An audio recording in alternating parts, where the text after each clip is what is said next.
बिस्मिल्लाहिर्रहमानिर्रहीम। नाज़रीन अस्सलाम वालेकुम। मैं हूं आपका मेज़बान साबिर शाकिर। वफाकी दारुल हुकूमत इस्लामाबाद से कुछ ताज़ा तरीन इत्तलाआत और अहम खबरें आपसे शेयर करते हैं। आपको लिए चलते हैं इस्लामाबाद। उमर अयूब खान साहब गुफ्तगू कर रहे हैं। पहले ज़रा उनकी गुफ्तगू सुनिए, क्योंकि उस गुफ्तगू में काफ़ी ज़्यादा खबरें हैं और उसके बाद फिर हम आपको उन खबरों के पीछे कुछ छुपे हुए राज हैं तो वो भी आपको बताएंगे। खबरों के पीछे ही असल में खबर होती है। तो सुनते हैं उमर अयूब खान साहब को और उसके बाद फिर बात करते हैं अगली। ऐसी फजूल में उन्होंने साइफर केस बनाया था, इद्दत केस बनाया था और उन्होंने ये तोशाखाना केस बनाया हुआ है। टारगेट सिर्फ एक ही था और वो इस्लामाबाद के जस्टिस साहिबान ने, जिनको हम लोग खराज तहसीन पेश करने, उन्होंने वो भांडा फोड़ दिया। उन्होंने लिखा चीफ जस्टिस साहब को और सुप्रीम जुडिशल काउंसिल को कि जुडिशरी को प्रेशराइज किया जा रहा है इंटेलिजेंस एजेंसीज के एजेंट्स के ज़रिए कि वो वज़ीर आज़म इमरान खान साहब को और प्योशा बीबी को, चौधरी परवेज़ इलाही साहब को, शाह महमूद कुरैशी साहब को, हमारी ख़वातीन जो पाबंद सलासल हैं, मर्द हजरात पाबंद सलासल हैं, हमारे मिलिट्री कोर्ट्स के लोग हैं, 106 कैदी, उनको बेसिकली इन सारों के ख़िलाफ़ जो है वो फैसले खिलाफ आने चाहिए। लुब लबाब ही है और हर एक का ज़मीर होता है और हम लोग जस्टिस साहिबान को 6 जजेस को खराज तहसीन पेश करते हैं और उसके ऊपर एक बिल्कुल शफाफ मतलब होना चाहिए, इन्वेस्टिगेशन होनी चाहिए और मंतकी अंजाम तक पहुंचना चाहिए। इसके साथ अहम चीज़ ये है कि हमारी पार्टी की पोजीशन थी कि फुल कोर्ट बेंच होना चाहिए था, पर या नहीं है। 7 बेंच भी जो है वो पूरी इन्वेस्टिगेशन करें। हमारी बेहतर होता कि फुल बेंच होता, नंबर 1। नंबर 2 जो है ये भावल नगर इंसिडेंट भी जो है इसको आप लाइटली ना लें, ये कोई हल्की फुल्की बात नहीं है। 2 इंस्टीट्यूशंस जिसमें पुलिस और आर्मी खुद इन्वॉल्व है, उसका बाकायदा चेन ऑफ कमांड में कहीं ना कहीं ब्रेक आई है और लिहाजा ये कल मैं पार्लियामेंट में भी बात की है कि इस पे एक जुडिशल इंक्वायरी होनी चाहिए। 2 महकमों के जो आप उनके ज़िम्मे लगा दें, नहीं, ये बहुत एक अहम चीज़ हुई है, डिसिप्लिन का ब्रेक डाउन हुआ है और ये एक आप समझें कि डिसिप्लिन फोर्स के लिए ये एक बहुत अहम चीज़ होती है और इसका पूरा तदारक होना चाहिए और हम लोग चाहते हैं कि ये मंतकी अंजाम तक ये इन्वेस्टिगेशन पहुंचे। और इमरान खान साहब के खिलाफ आप ये देखें कि जो केसेस लगे हुए हैं, जिस तरह मैंने पहले बात की उनमें तो जान नहीं है। बुशरा बीबी के हवाले से जुमेरात के दिन 6:30 बजे से लेके तकरीबन, बल्कि 6 बजे से लेके ये पिछली जुमेरात को तकरीबन 8:30-9 बजे तक अडयाला जेल के एक डॉक्टर साहब उधर गए थे उनकी चेकअप के लिए। ऑपरेशन 2.5 घंटे का हो सकता है, चेकअप 2.5 घंटे का मेरे भाई नहीं होता। तो लिहाजा उन टेस्ट के रिजल्ट क्या थे वो भी हमें नहीं मालूम। दूसरी अहम चीज़ ये थी कि वज़ीर आज़म इमरान खान साहब का और बुशरा बीवी का ये डिमांड यही थी कि उनका चेकअप जब हो तो वो आपके शौकत खानम के डॉक्टर्स के साथ होना चाहिए। ये चीज़ हमें नहीं मालूम, ये चीज़ हमें मंजूर नहीं है और इसको हम लोग कंडेम करते हैं। साफ शफाफ तरीके से होना चाहिए और इसीलिए मतलब बुशरा बीबी ने बड़ा क्लियरली कहा है कि जी ये हमें ये चीज़ें मंजूर नहीं है। उनके कमरों में लिसनिंग डिवाइसेस और कैमरास लगाए गए। ये कौन सा वो है, कौन सी शराफत है कि आप कमरों में लिसनिंग डिवाइसेस और कैमरास फिट कर रहे हैं? ये कोई कंसंट्रेशन कैंप है? यही चीज़ें गस्टापो ने हिटलर के हुकूमत के दौरान यही चीज़ें वो उन्होंने करके देखा था और जर्मनी का हाल उसके बाद देखेगा कि उसका हाल क्या हो गया था, उस मुल्क का तबाह हो गया था। तो हमें खुदारा हमें तबाही के दहानी पर जाके ना खड़ा करें। मुल्क इसका मुतमन नहीं है, मुल्क ये चीज़ें बर्दाश्त नहीं कर सकता। हमारी जो जलसे पेशीन में और चमन में हुए थे बड़े कामयाब हुए थे, बलूचिस्तान में हुए थे, जनूबी बलूचिस्तान जाएंगे, अंदरूनी सिंध जाएंगे, कराची में 27 को है, उसके बाद जनूबी पंजाब, आपके पंजाब के मुख्तलिफ शहरों में, केपी में, हर जगह हम लोग जाएंगे इंशाल्लाह। अवाम वज़ीर आज़म इमरान खान सर, भावल नगर में जो पुलिस को मार पड़ी है, बहुत से लोग उसको जस्टिफाई कर रहे हैं कि पुलिस लोगों के घरों में घुसती है तो सही मार पड़ी है। आपका इस पे क्या मौक़िफ़ है? देखिए, मैं बड़ा अच्छा सवाल है आपका। ख्वाजा आसिफ ने बात की है कि जी पुलिस जो है बगैर वारंट के अंदर गई थी तो ये हुआ था। तो मेरा सवाल है ख्वाजा आसिफ से कि भाईजान जो पीटीआई के घरों में, हमारे घरों में, मेरे घर में 17 रेड हुए हैं, तो हर बार पुलिस आके कोई फूलों के बुके के साथ और फ्रेम करके वारंट लेके आती थी? मतलब वो कौन से वारंट के साथ आती थी? इसका ये मतलब हुआ कि जब भी पुलिस फोर्स आए तो आगे से 50-100 आदमी आप अपने गांव के मोहल्ले के मुसल्ला करके खड़ा कर दें और जाके उनकी पिटाई करें तो वो मामला रफा दफा हो जाएगा। वो खुश होकर आपके साथ बातचीत करेंगे। इसका मतलब तो ये हुआ ना, ब्रेक डाउन हो गया, डिसिप्लिन ब्रेक डाउन हुआ। तो लिहाजा آپ انڈیویجولز یا اس کو انسٹیٹیوشنز کو چھوڑیں, آپ سسٹم کی بات کریں. سسٹم ہمارا جو ہے وہ بریک ڈاؤن ہوا ہے, 2 انسٹیٹیوشنز کا سسٹم بریک ڈاؤن ہوا ہے. پولیس کا تو بہت پہلے سے بریک ڈاؤن تھا, لہٰذا اس پہ پراپر جوڈیشل انکوائری جو ہے وہ وقت کی ضرورت ہے, اور جو لوگ اس پہ ملوث ہیں ان کو کیفر کردار تک پہنچانا چاہیے. عمر ایوب صاحب یہ بتائیے گا کہ دوسرا استعفیٰ ہے, ہم نے دیکھا کہ ریسنٹ جو ہے کل کور کمانڈر جو ہے منگلا ہے اس کی طرف سے استعفیٰ ہے, اس سے پہلے کا ہے قبل ازمت ریٹائرمنٹ کہیں جو بھی نام دیں, کیا ایسی کوئی مثال ملتی ہے, اور کیا واقعی کوئی ذاتی مصروفیات ایسی ہیں کہ جس کی وجہ سے استعفے دینے پڑے؟ یہ مجھے نہیں معلوم کہ کیا کن وجوہات کے اوپر استعفیٰ دیا گیا ہے, کور کمانڈر صاحب کا یا کسی اور کا آیا ہے, وہ مجھے معلوم نہیں ہے. اس پہ میں کمنٹ اس لیے میں کر نہیں سکتا کیونکہ ان وجوہات کے بارے میں مجھے نہیں پتا. وجوہات سامنے آ جائیں گی تو ضرور کمنٹ کر لیں گے. سپریم کورٹ میں جب فل کورٹ بنا تھا 6 ججز کے بعد, تو آپ مطالبہ کریں گے اس منٹس آف میٹنگز کا فل کورٹ کا؟ سوری, آپ کی آواز نہیں آئی بھائی. جو سر فل کورٹ بنا تھا 6 ججز کے خط پہ سپریم کورٹ میں, آپ منٹس آف میٹنگ کا مطالبہ کریں گے ایز اے اپوزیشن لیڈر؟ ہم لوگ ضرور چاہیں گے. دیکھیں, سوابدید سپریم جوڈیشل کونسل کی ہے.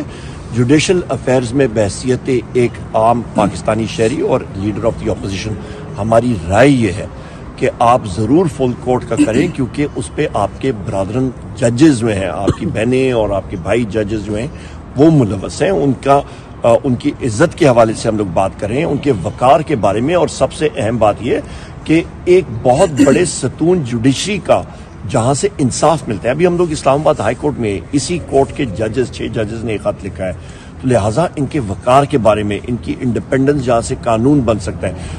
آپ اور میں, ہم لوگ جب یہاں پہ قانون کا دروازہ کھٹکھٹاتے ہیں عدالت کا, تو ہمیں انصاف چاہیے ہوتا ہے. یہاں پہ بیٹھ کے ایجنسیز کے لوگ آ کے, ایجنٹس آ کے ان کو ایک پرچی پہ کہیں کہ جی یہ آپ نے اس طرح کرنا ہے, یہ اس طرح کرنا ہے, میرا خیال ہے ملک یہ اس طرح چل ہی نہیں سکتا.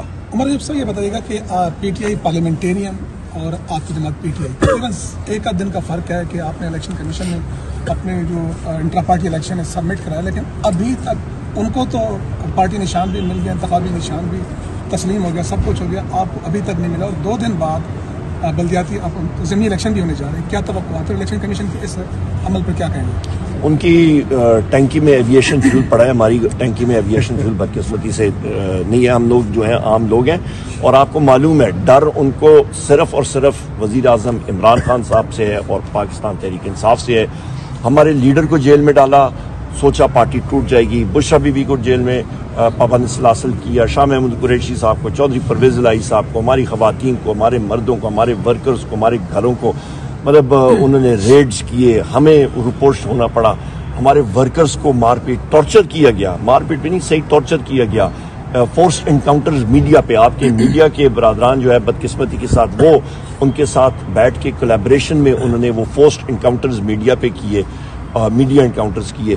پھر بھی الحمدللہ 180 سیٹیں فارم 45 کی بنا پہ آئیں. یہ دوسری بات ہے کہ رات کو جرلو پھیرنا پڑا, اور جو 740 تھا تو اس کو 1740 کر دیا. وہ بھی اس طرح نقل انہوں نے کی جس طرح کہ گریڈ 2 کا بچہ بھی نقل نہیں کرتا, اس طرح انہوں نے فارم 47 کے ساتھ کیا. اور جو اپلوڈ کیے تھے فارم 45 الیکشن کمیشن کی ویب سائٹ پہ, وہ 2 بار تو انہوں نے نیچے اس کو اتارنا پڑا. یہ ان کے حالات ہیں. اچھا عمر ایوب صاحب یہ بتائیے گا کہ آپ کہتے ہیں کہ امریکہ نے آپ کی جو ہے حکومت گرائی تھی, لیکن بلاول بھٹو کہتا ہے کہ بھٹو صاحب جو قبر میں جو ہے حکومتیں بناتے بھی رہے ہیں, گراتے بھی رہے ہیں, آپ اس کے اوپر کیا کہتے ہیں؟ قبر میں جی اللہ معافی, میں کیا کہوں, انہوں نے کہا وہ قبر سے حکومتیں بنا رہے ہیں اور گرا رہے ہیں. اللہ خیر کرے, پھر میں بھی اس کا کیا کروں. وزیر اعظم کے خواب تھے. اچھا, الیکشن کمیشن میں ڈیمانڈ نہیں کریں گے کہ فیصلہ جو محفوظ کیا ہوا اس محفوظ کو بالکل. آج بھی بیرسٹر گوہر صاحب گئے ہوئے تھے, تو وہ فل فور آنا چاہیے اور ہمارا انتخابی نشان ہمیں ملنا چاہیے. سر آگے جا کے سپریم کورٹ میں بڑے اہم کیسز لگنے لگے ہیں, داخلے کے خلاف بھی آپ کا وہاں پٹیشن ہے. قاضی فائز صاحب پہ آپ کی ریزرویشن ہیں.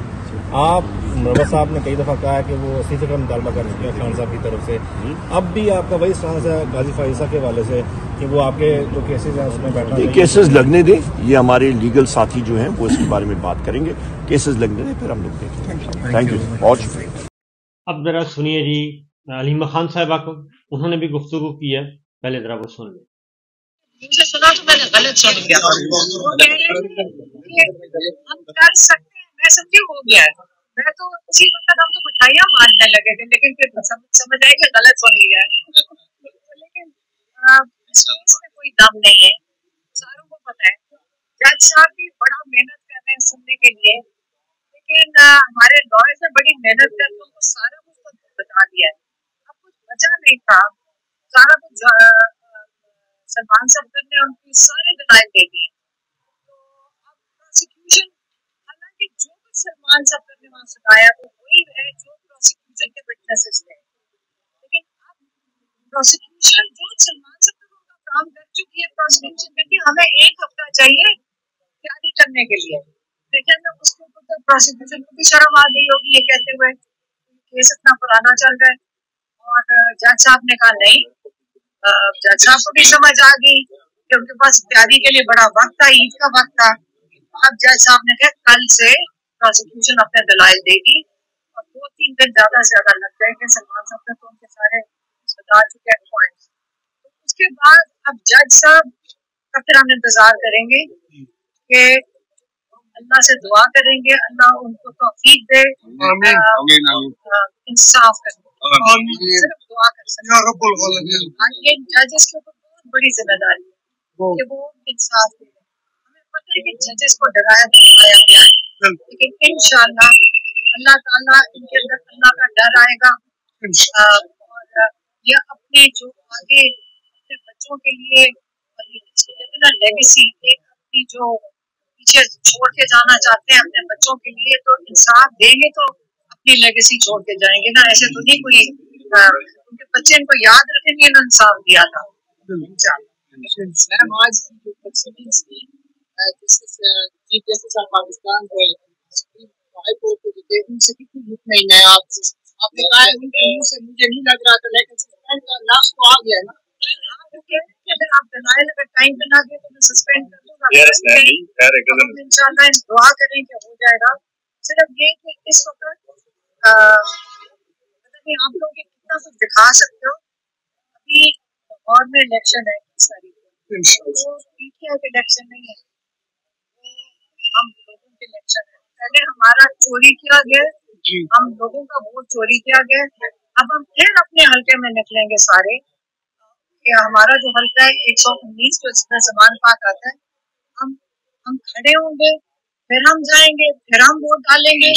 और इस बारी हम सबसे अपील कर रहे हैं आप आए, इन सारे हल्कों में निकलें और अपने वोट की हिफाजत करें। हम अपने वोट की हिफाजत करेंगे और हम देखते हैं कि मरियम नवाज जो 25 सीटों के ऊपर सीएम चीफ मिनिस्टर बन के बैठी हुई है, ये अगर जुर्रत करे कि हमारे ऊपर जुल्म करे, इसको डरना चाहिए। अगर इसने सोचा भी कि हम लोगों के ऊपर, औरतों के ऊपर, बच्चों के ऊपर, वोटर्स के ऊपर, या हमारी जो कोई अगर हम वहाँ पे कैंपेन करें उसके ऊपर ये जुल्म करने की कोशिश करे, इसको डरना चाहिए। हम ये इनको माफ नहीं करेंगे। फिर अगर चुप करके घर बैठे और अपना काम करे, जो पता नहीं इसका क्या काम है, लेकिन अगर इसने कोशिश की सीधी सीधी जिम्मेदारी, किसी को जख्म पड़ा, किसी के ऊपर डंडे पड़े, किसी को इन्होंने मारा या इन्होंने जेलों में डाला, मरियम नवाज उसकी जिम्मेदार हुई। बस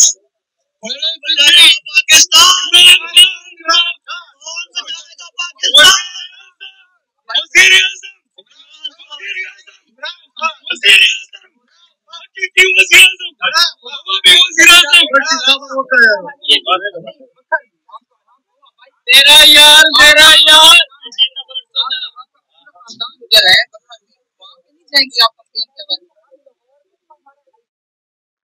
तो ये आपने सुन लीजिए गुफ्तगू उमर अयूब साहब की भी, अलीमा खान साहिबा की भी, और इमरान खान साहब की रिहाई का इंतज़ार किया जा रहा है।